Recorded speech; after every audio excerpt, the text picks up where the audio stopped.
నా తండ్రి చిన్నప్పటి నుంచి నాకు చెలికాడవు నీవే అని మొరపెట్టుచున్నావా?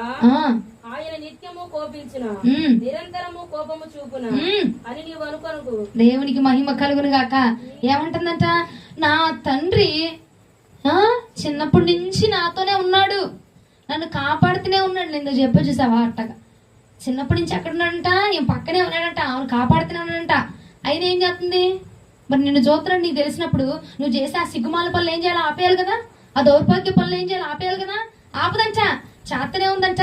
సిగ్గు పడకుండా చేతనే ఉందంట, ధైర్యంగా చేతనే ఉందంట.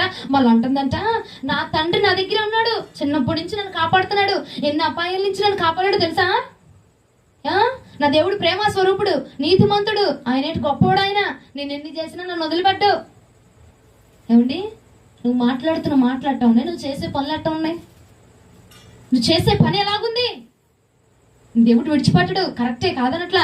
కానీ ఏమండి, బరువు ఎక్కువైనప్పుడు, భారం ఎక్కువైనప్పుడు ఎవరైనా వదిలించుకోవడానికే చూస్తారు, అంతేనే కదా? ఇంకా మోస్తా ఉంటారా? మన పాపపు భారము ఎక్కువైపోతూ ఉంటే ప్రభు వదిలించుకోవడానికే చూస్తారండి. భారం ఎక్కువైపోతా ఉన్నది నీ పాపపు భారము. ఆ భారాన్ని మోయిటకు ఎవరు లేరిక, ఒంటరిగా నువ్వే మిగలాల్సి వస్తా ఉంది. ఒంటరిగా నీ కుటుంబంలో ఒక వ్యక్తి రక్షణ పొందాడా? మిగిలిన ముగ్గురు కూడా మీ పాప భారమట అగో ఎక్కువైపోతూ ఉన్నదని దేవుడు సెలవిస్తా ఉన్నాడు.